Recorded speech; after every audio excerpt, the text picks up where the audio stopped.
If you clicked on this video, you might think that there's something wrong with your funnel, and there probably is. You might be thinking, I've got this whole list of email subscribers, and none of them give me the light of day. I don't get any sales from them. What am I doing wrong? I've had the same exact problem before, and it took me years to figure out what was really going on. And I'll give you a hint, it's not because your subscribers aren't interested anymore.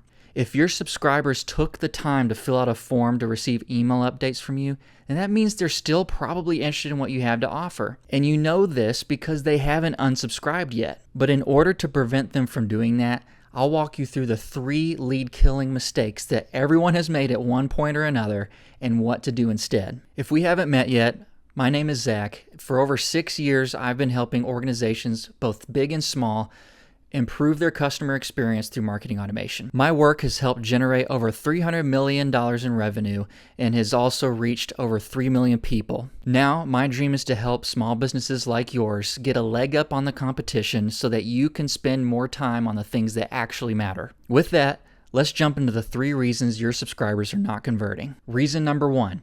Your subscribers aren't converting because you're trying to sell to them all the time. This is an easy one.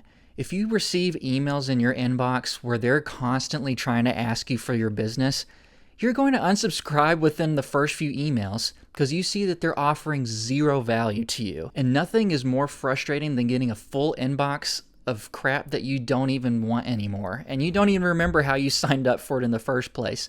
So the key here is to make sure that you are providing as much value as possible when you do reach out to these people.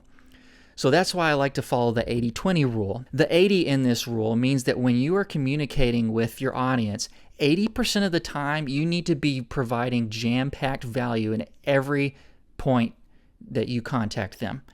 So that means that 80% of the time you're just reaching out, giving them a free PDF on how to do this, this, and this.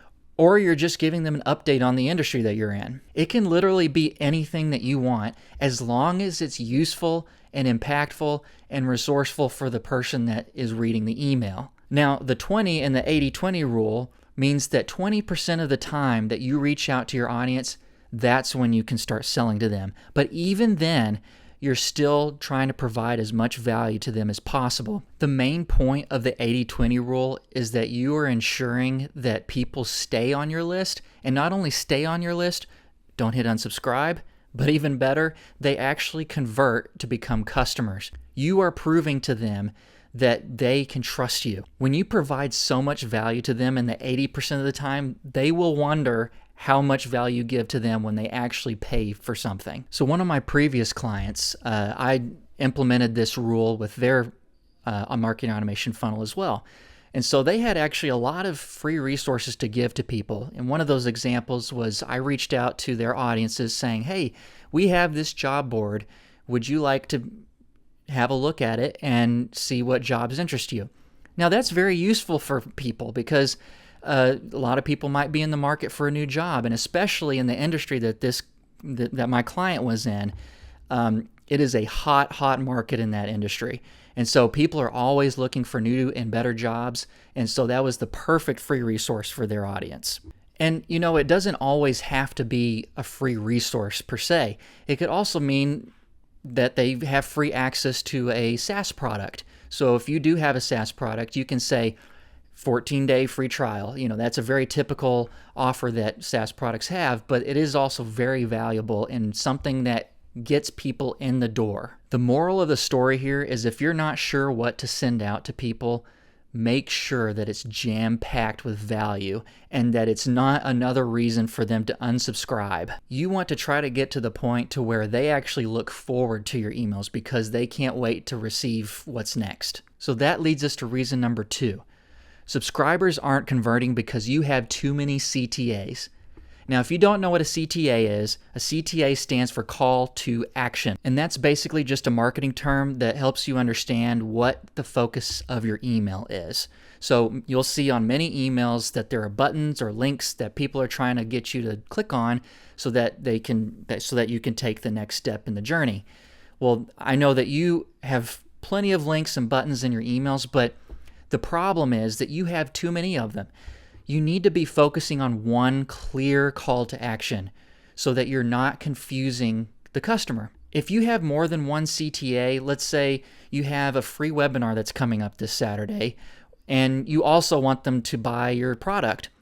If you have both of those CTAs in your email, especially in the middle of your email, that's going to create a problem. The main purpose of that email is going to be sales conversions.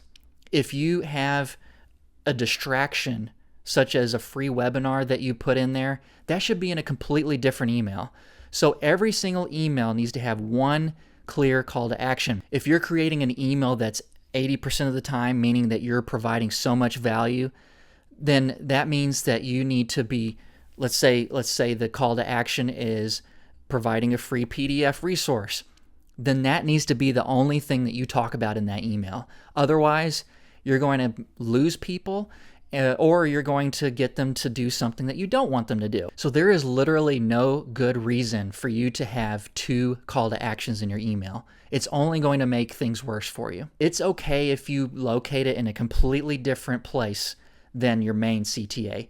So your main CTA should be the main focal point of your entire copy of the email and the whole body of the text of the email. If you have a free webinar that you do want them to attend, you can put that at the very bottom of the email in a postscript. That is a trick that I like to use when you do have a primary CTA, but you also have something that you want someone that's not interested to take that next step, but they can have an out by attending a free webinar or picking up a free resource.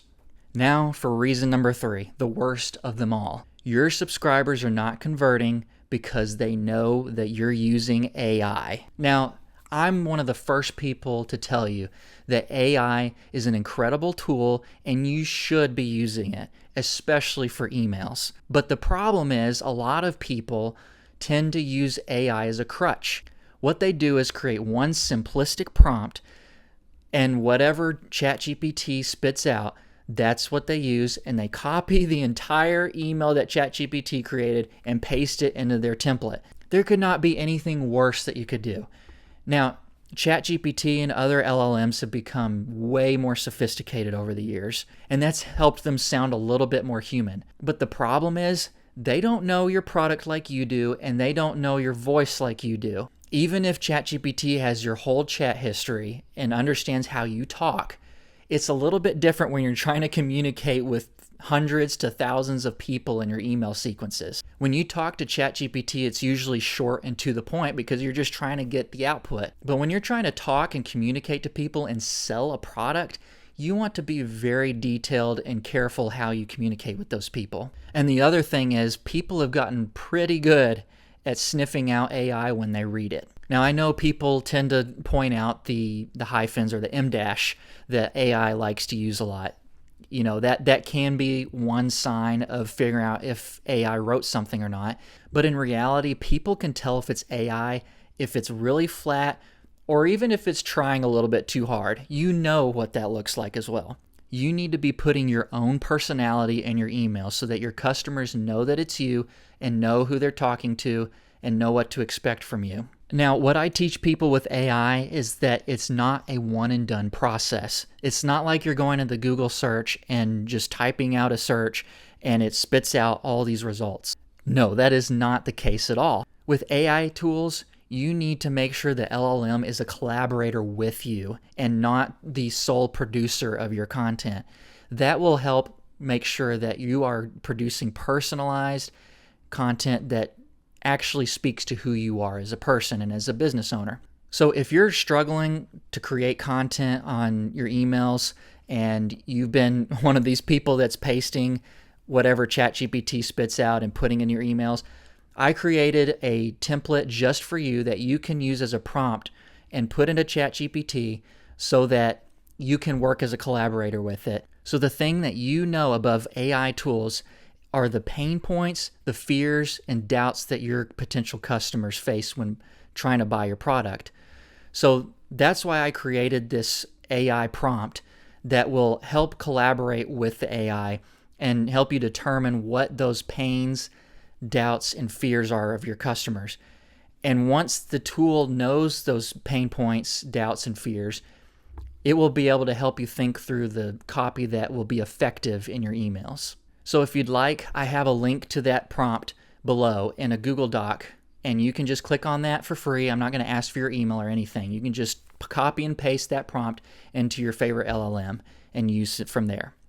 Now here's a bonus. Another reason that your subscribers aren't converting is because you don't know the 4 crucial phases of marketing automation. That's why I've created a free 5-day email course so that you can take your marketing automation to the next level. In this email course, I'll walk you through the silent killers of your business and how to combat them, as well as what those 4 phases are and how to implement them so that you can stand above and beyond the competition. If you'd like to receive this free email course, just click on the other link in the description below and you'll receive it over the next 5 days.